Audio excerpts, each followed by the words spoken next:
এই ডালগুলো সংগ্রহ করা হয়েছে আমার সবজি গাছের জন্য।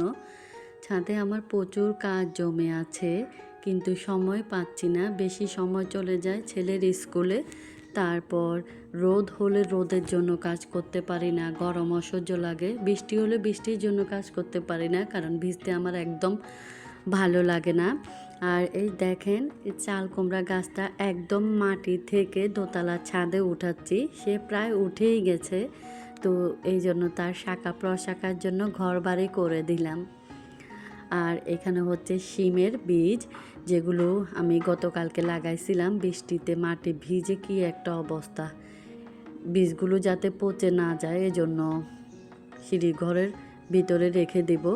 যেই গাছগুলো আমার বৃষ্টির পানি বেশি সহ্য করতে পারে না, ওই গাছগুলোকে আমি সিঁড়িঘরে নিয়ে রাখি। আবার যখন রোদ হয় রোদে দেই।